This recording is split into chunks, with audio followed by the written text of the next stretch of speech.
Bonjour chers internautes, merci partout où vous êtes pour vos suggestions. Nous sommes toujours à Ottawa, dans la ville capitale du Canada, où nous avons encore une fois lu tout ce que vous avez écrit et les suggestions que vous avez proposées et tout ce que vous avez dit par rapport à la première lutte avec le docteur Julien Wamba qui est à côté de nous.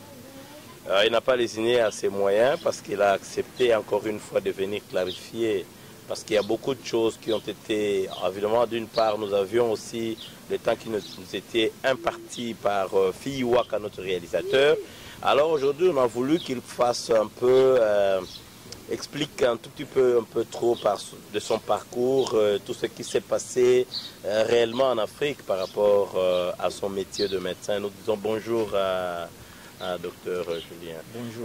Nous vous avons merci pour avoir accepté notre invitation et merci pour tout. Et puis pour éclairer encore à l'opinion, votre parcours, surtout le temps que vous avez passé à Bosso Belé, à l'Équateur.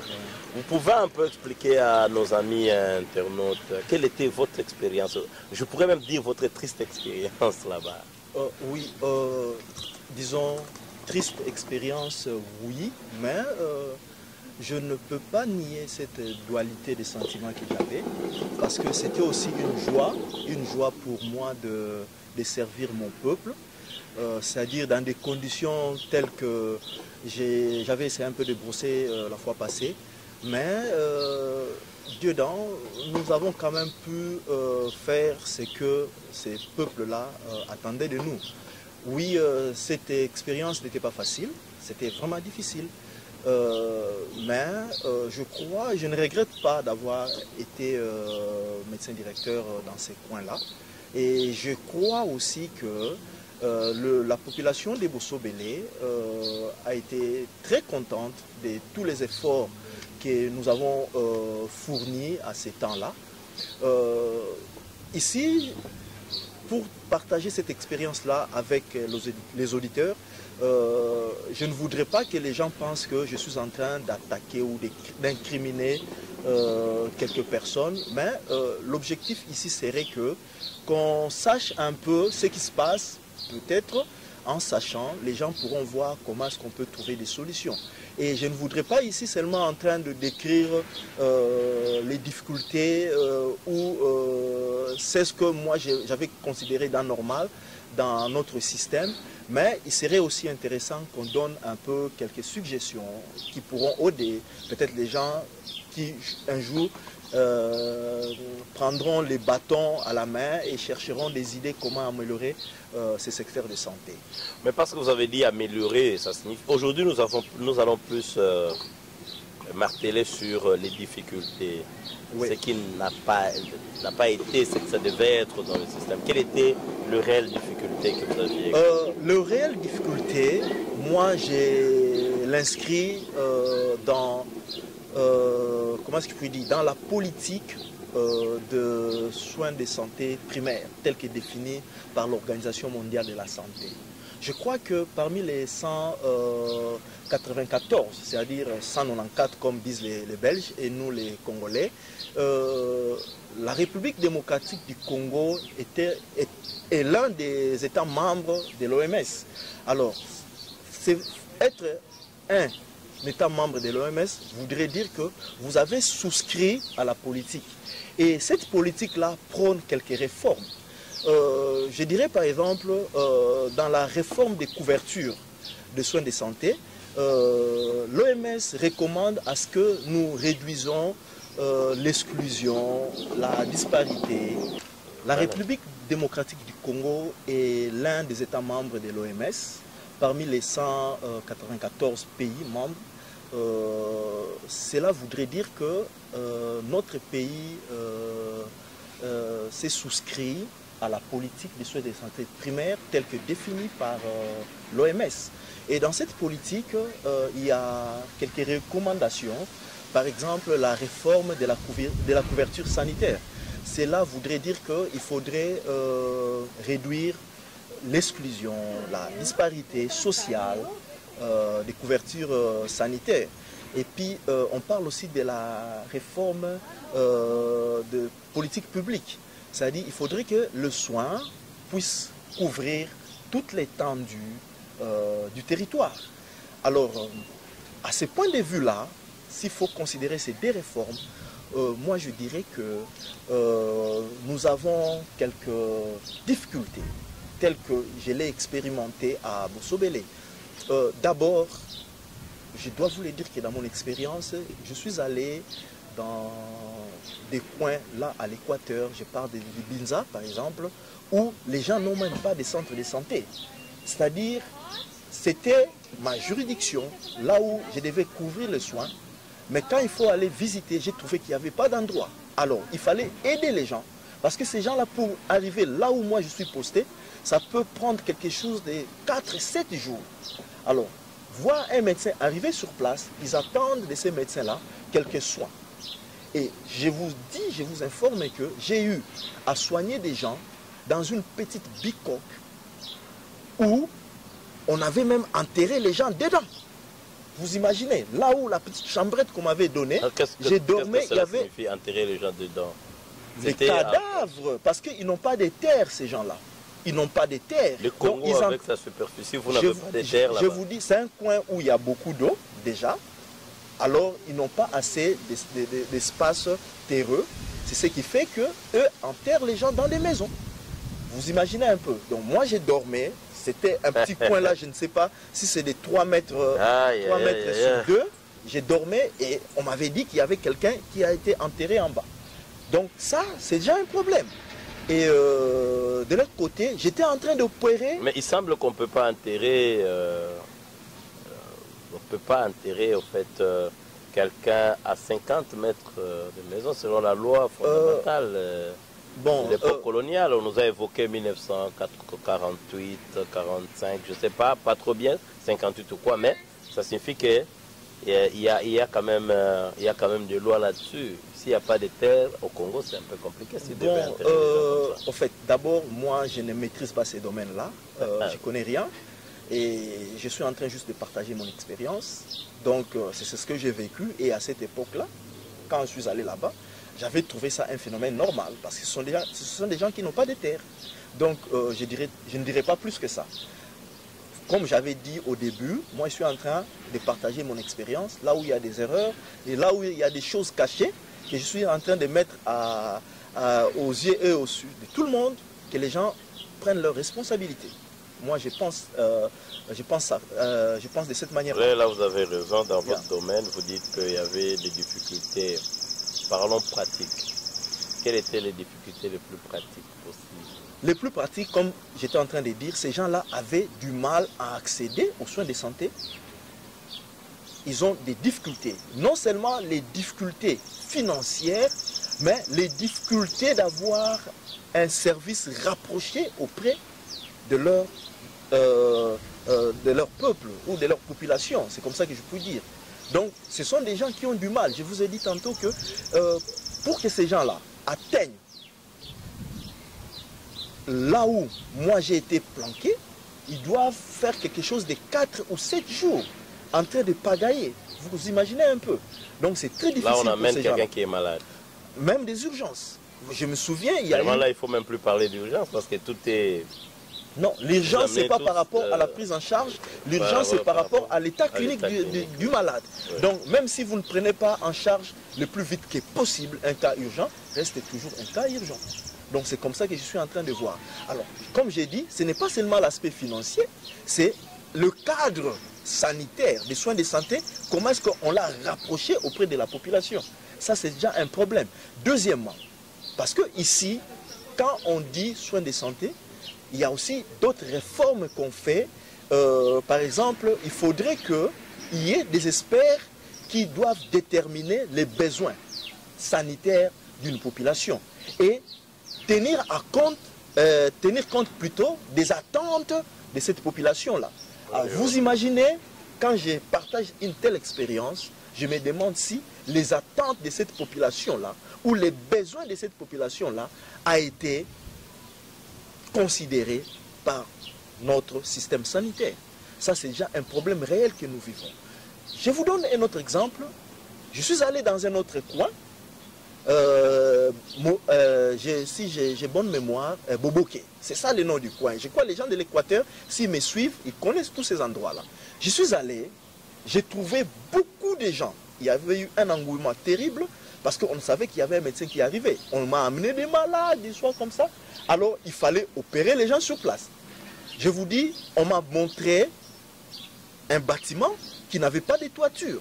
On était obligé d'utiliser les bâches. Vous voyez les bâches qu'on couvre les véhicules, là, les gros véhicules. C'est un bâche comme ça qu'on avait mis. Et je vous dis, quand j'étais en train d'opérer, malheureusement, on était à l'Équateur, c'est la pluie. Vous imaginez un peu, c'est la pluie qui tombait, je vous dis, la pluie tombait, cette pluie-là nous a sérieusement dérangé parce que ça tombait sur les champs opératoires. J'étais obligé de protéger les champs opératoires par mon dos. Donc derrière là, j'étais mouillé parce que j'avais déjà commencé l'opération. Vous imaginez un peu, ça ce sont les conditions difficiles. Les conditions difficiles. Et cette personne s'en est sortie. Bien sûr, voilà pourquoi j'avais dit j'avais un sentiment de dualité, c'est-à-dire on a été buté à des difficultés sérieuses, mais on a quand même pu faire ce que les gens attendaient de nous. On a eu à soigner les gens. Je crois, je ne m'aurais pas parlé de ce que nous avons fait comme exploit là-bas. C'est mieux que ce soit un témoignage de quelqu'un d'autre. Les gens de Bosso-Belé, de tous ces coins-là sont encore là. On aura la chance peut-être, Dieu aidant, on aura la chance un jour d'aller en République démocratique du Congo, à Bosso-Belé, oui, c'est à l'Équateur. Pour voir et vérifier.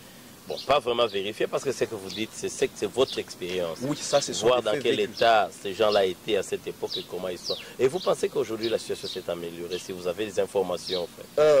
Non, je n'ai pas d'infos, je n'ai pas d'infos, je ne sais pas. D'ailleurs, je vous dis, avant d'y arriver, c'est-à-dire avant d'aller à Bosso-Belé, je crois, dans ces coins-là, ils ont passé des mois ou des années, si je ne m'abuse, sans avoir un médecin. Est-ce que vous avez une idée comment on affecte des médecins là-bas? C'est par propre volonté, vous partez comme volontaire, ou bien il y a un système mis en place pour affecter des médecins? Parce que nous trouvons qu'il y a pléthore de médecins à Kinshasa. Ça, je suis très ravi par rapport à cette question-là. Ça, nous allons encore découvrir le couac dans le système, dans notre système sanitaire. Je vous dis, aujourd'hui, nous avons beaucoup de médecins qui terminent. Ces médecins-là, une fois j'étais en communication avec une conseillère qui est à Kinshasa, qui m'a laissé attendre que dans leur hôpital, un petit hôpital, ils ont quelque chose de 70 médecins, donc 70 médecins. Vous imaginez un peu. Par contre, on n'a pas de médecins dans ces coins-là. Et je vous dis, trouver une affectation auprès du ministère de Santé, en tant que médecin qui vient de terminer, je vous dis, c'était difficile. À cette époque-là, je ne sais pas si les choses ont changé aujourd'hui. Mais je crois que l'autorité... d'aller travailler là-bas, non, personne ne vous affecte. Donc, je vous dis, c'est un challenge terrible pour obtenir l'affectation. La question, il faut poser ça au secrétaire général de santé, quelque chose comme ça, je ne sais même pas comment on l'appelle. Donc, malgré que c'est un travail d'éthique, pratiquement c'est l'enfer, mais c'est difficile aussi d'être affecté. Je vous dis, le travail est difficile. D'ailleurs, pour trouver du travail aussi, le gouvernement a mis un système très difficile. Bon, en fait, je suis en train de rapporter ce que j'ai vécu à l'époque. Je ne sais pas comment est-ce que les choses ont changé. Mais moi, pour obtenir cette position-là, je suis passé, comme je vous avais dit, cet hôpital-là, c'était un hôpital conventionné protestante. C'est la 10e communauté des disciples de Christ au Congo, quelque chose comme ça. Donc c'est le coordinateur médical de cette institution-là qui nous a engagés à Kinshasa, et c'est comme ça qu'on a trouvé l'emploi, parce qu'on avait appliqué pour des affectations auprès du ministère, le secrétaire général de santé ou quelque chose comme ça. C'est difficile. Donc le problème, il y a même les enjeux de corruption là-dedans pour obtenir une place, je vous dis. Les gens le savent, il faut poser des questions aux médecins qui sont là. Donc ce n'est pas carence de médecins, c'est plutôt le système mis en place qui crée, le système mis en place que je ne sais pas si c'est mauvais ou quoi, mais qui ne permet pas la souplicité au fait au niveau de l'affectation. C'est comme ça, la fois passée j'avais dit, il faut il faut revoir les systèmes de santé. Donc ces systèmes de santé-là, il faut les revoir à tous les niveaux. Il faut les revoir au niveau de l'administration, il faut les revoir au niveau de l'exercice, c'est-à-dire les professionnels de santé, comment est-ce qu'ils opèrent, quelles sont les réglementations, et puis il faut les revoir au niveau de la base, c'est-à-dire les gens qui reçoivent les soins. J'ai été au Botswana, j'ai travaillé au Botswana. Je crois que Botswana est aussi l'un des pays membres de l'OMS. Mais je vous dis, moi personnellement, je n'avais jamais vu des organisations telles que Médecins sans frontières sur terrain, comme je l'ai vécu au Congo. En fait. Vous comprenez un peu? Où cette organisation-là engage son médecin, elle a ses infirmiers qui donnent les soins à la population. Je crois que les Botswana bénéficient du soutien de l'OMS. Je le pense aussi. Mais c'est le gouvernement qui organise tout. Je ne sais pas si il y a un caractère sérieux qui fait que chez nous, on ne donne plus confiance. Voilà pourquoi ces organisations-là ont décidé d'être sur place. Je parle des Médecins sans frontières, je parle de Sanrou, il y en avait Copie, il y en avait un peu moult organisations. Si je puis mais quand il y a tout ça, pourquoi le service n'est pas ce que la population escompte?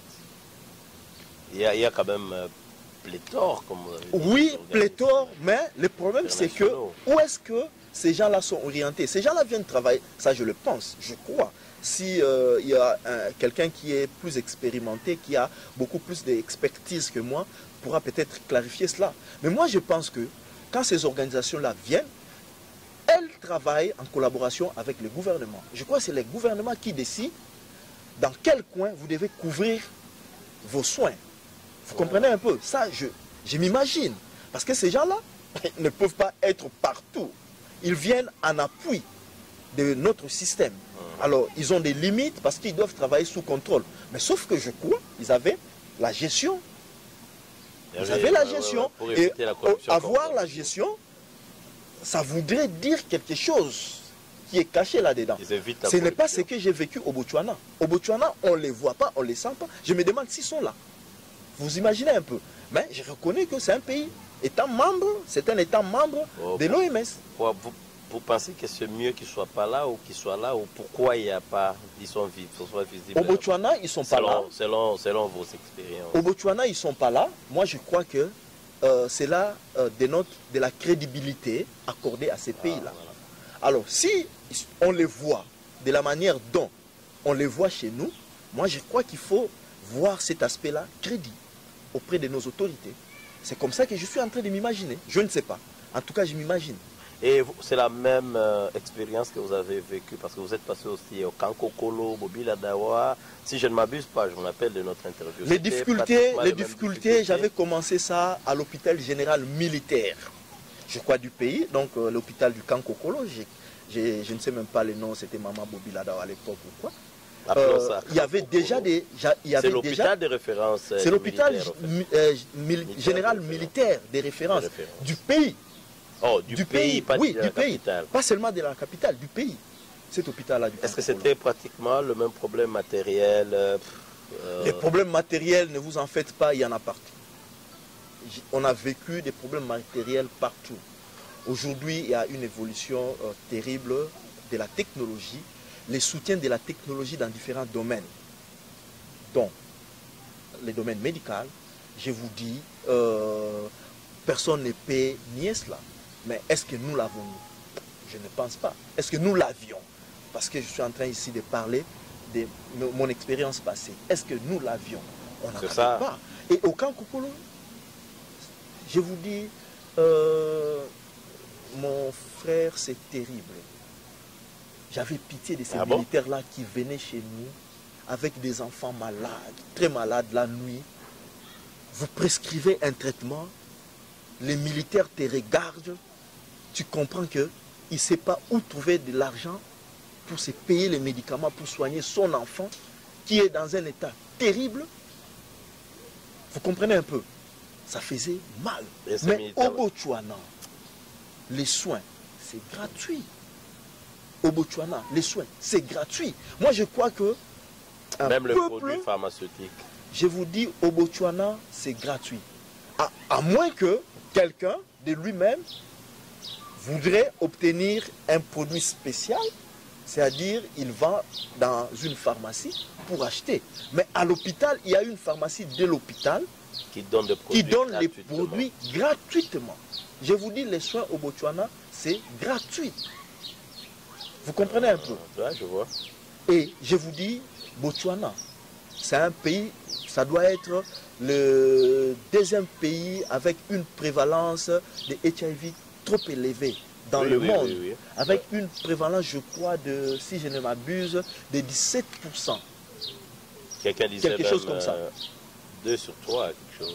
Non, non, c'est 17%, je crois, d'après les statistiques de 2015, c'est 17%. S'il faut considérer toute la population, mais s'il faut considérer la population de 15 à 49 ans, ça peut aller autour de 22%. Ça, c'est... Mais, je vous dis, d'abord, l'espérance de vie, c'est plus qu'au Congo.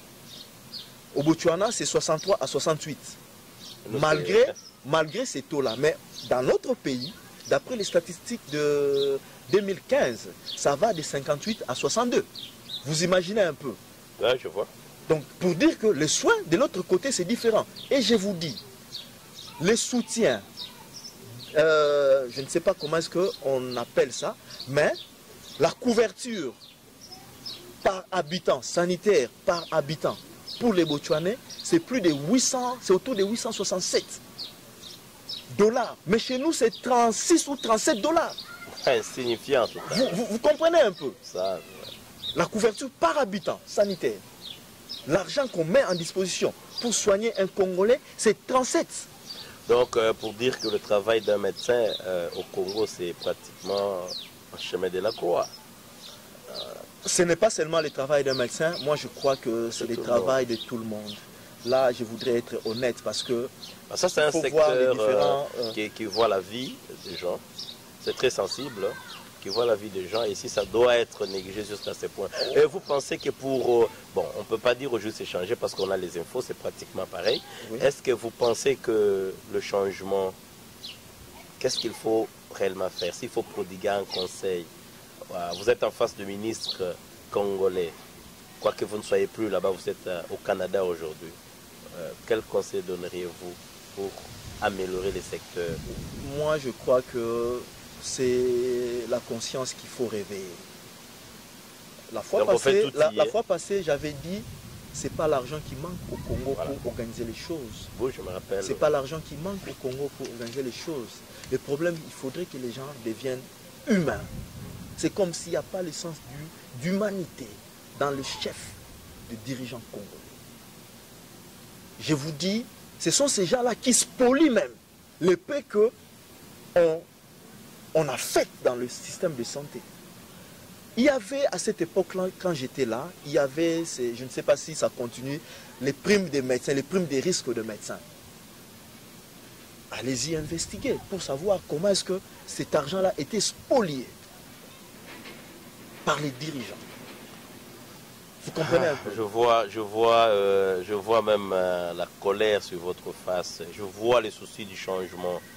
Et vous ne pensez pas qu'aussi la communauté internationale pourrait faire quelque chose? Nous sommes des pays, quand on dit en voie de développement, comme on dit en anglais, developed countries.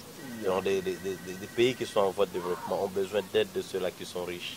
Vous pensez qu'il y a quelque chose qu'ils doivent faire? Voilà pourquoi, pour par rapport à cette terminologie-là, développement, sous-développement, j'ai rejoint ce qu'avait dit le président ou le maréchal Mobutu, son discours à la nation, aux Nations Unies. Il avait dit, lui préférerait qu'on utilise la terminologie de pays équipés et moins équipés. Parce que l'aspect développement, moi aussi je me demande si réellement développé ou en voie de développement. Mais équipement, oui. Parce que nous sommes moins équipés, ou peut-être presque pas équipés. Ça. Alors, l'apport, d'un côté je vais dire oui, on a toujours besoin de l'apport d'autres pays Pourquoi? Parce qu'aujourd'hui, le monde est devenu comme un seul pays où les gens doivent s'aider. Mais dans toute communauté, tout doit commencer par la base. C'est comme l'organisme. Il y a des cellules dans l'organisme qui doivent jouer leur rôle spécifique. Ouais. Vous comprenez un peu? Et pour nous, s'il faut considérer la communauté internationale, déjà, la juridiction de la République démocratique du Congo doit se considérer comme une cellule où toutes fonctions métaboliques doivent s'opérer normalement. Vous comprenez un peu? Il faudrait qu'il y ait des phénomènes anaboliques, cataboliques, qui se déroulent normalement dans notre pays, c'est-à-dire nos dirigeants doivent savoir ce qu'ils doivent faire, et s'il y a des limites, pas virtuelles mais réelles, comme ça, l'apport viendra. Mais je vous dis, c'est décourageant. Quand vous êtes en train de voir un pays qui a beaucoup de moyens, où les autorités s'enrichissent. Oui, s'enrichissent, il y a des montants exorbitants qui sont dévoilés dans le chef de ces autorités, mais d'autres gens doivent venir encore aider ces mêmes pays-là. Je vous dis, je ne voudrais pas être dans les domaines politiques, mais je suis en train juste de chercher un peu à réveiller la conscience. Et vous, en quittant, vous ne pensez pas que vous avez fouillé le système? Vous avez décidé de ne pas... C'est comme si c'est un débarras. Vous dites, bon, écoute, non, je suis découragé, je vous quitte. Fuir, il n'y a plus. Aujourd'hui, les citoyens... Des intellectuels. Un citoyen, un individu est un citoyen mondial. Ça, il faut qu'on se le dise. Alors, si tu as des projets, tu as des rêves, c'est comme j'avais dit l'autre fois, moi j'encourage les gens qui ont des projets. Alors, ils doivent faire un effort pour atteindre leurs objectifs.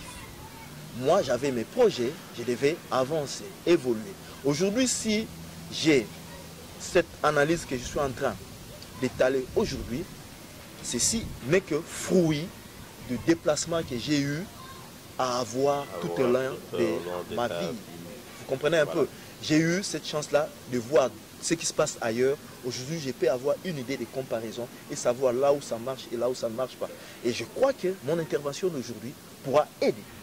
Pourra aider pour voir comment est-ce que le peuple doit être conscient des soins qu'ils reçoivent et savoir qu'est-ce qu'ils doivent changer et qu'est-ce qu'il faut améliorer, de même pour l'autorité qui est sur place. Merci beaucoup, Dr Julien. Nous tendons à la fin de notre émission. Nous sommes très honorés de vous avoir toujours là avec nous.